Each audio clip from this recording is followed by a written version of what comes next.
प्रिय छात्र छात्राओं, कैसे हैं। मैं डॉक्टर धर्मेंद्र कुमार राम, सहायक प्राचार्य इतिहास, लक्ष्मी नारायण रामेश्वर संस्कृत महाविद्यालय, जयदेव पट्टी, दरभंगा।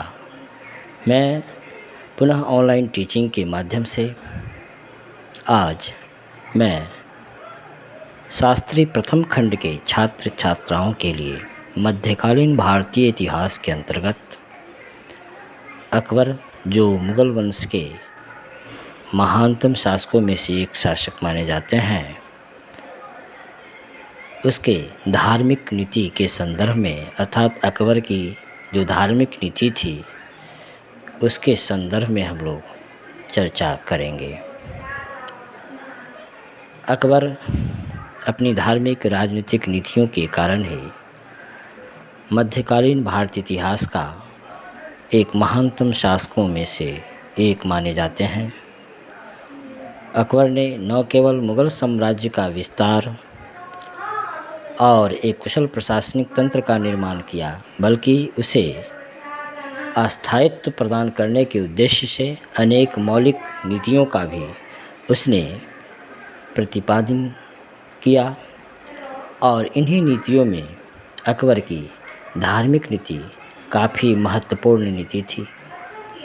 अकबर की धार्मिक नीति का जो आधार था वह उदारता, सहिष्णुता अथवा सुलह एकुल की नीति पर आधारित थी, जिसके तहत उसने सभी धर्मों के प्रति सद्भावना की नीति अपनाई और उस समय के समस्त प्रजा को एक समान समझा।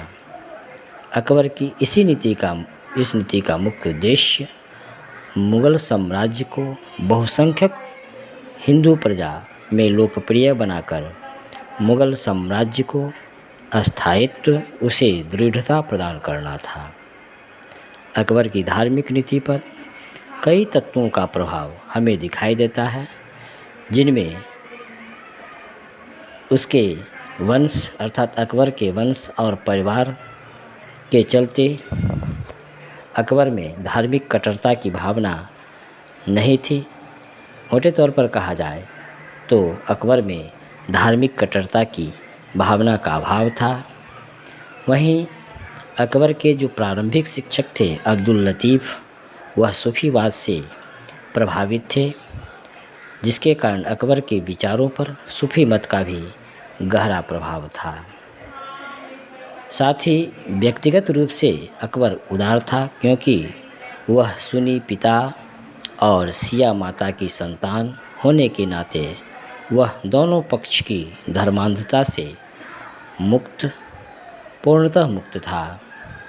साथ ही अकबर ने अपने बचपन का कुछ समय राजपूतों के साथ बिताया था और उसने 1563 ईस्वी के बाद राजपूत घरानों से वैवाहिक संबंध स्थापित किया। उपरोक्त तत्वों के प्रभाव में अकबर की धार्मिक नीति का विकास क्रमिक रूप से हुआ। 1562 ईस्वी में राजपूतों के साथ मैत्रीपूर्ण नीति अपनाने के बाद अकबर ने धार्मिक उदारता की दिशा में महत्वपूर्ण कदम उठाया, क्योंकि 1563 ईस्वी में अकबर ने तीर्थ यात्रा कर और 1564 ईस्वी में जजिया कर को समाप्त कर दिया और युद्धबंदी के जो पूर्व से चले आ रहे जो परंपरा थी कि युद्धबंदियों के साथ अन्यायपूर्ण व्यवहार करते हुए उसे बलपूर्वक धर्म परिवर्तन करवा दिया जाता था, अकबर ने युद्धबंदियों को ज़बरदस्ती जो धर्म परिवर्तन करवाया जाता था उस पर प्रतिबंध लगा दिया, उसे वर्जित कर दिया। तो बच्चों, आज हम लोग अकबर की धार्मिक नीति, जिसके चलते अकबर एक महान शासक के रूप में अपने आप को प्रतिस्थापित करता है, उसके संदर्भ में हम लोग प्रारंभिक जानकारी प्राप्त की, जिसके अंतर्गत हम लोगों ने पाया कि अकबर के उसके व्यक्तित्व पर किन तत्वों का प्रभाव होने के कारण उसमें धार्मिक सहिष्णुता अथवा सुलह ए कूल की भावना आई, और इस नीति को अपनाते हुए अकबर ने किस प्रकार से सुलह ए कूल की नीति अपनाते हुए सामाजिक सद्भाव की स्थापना की। इन तमाम चीज़ों की हम लोग चर्चा की। धन्यवाद।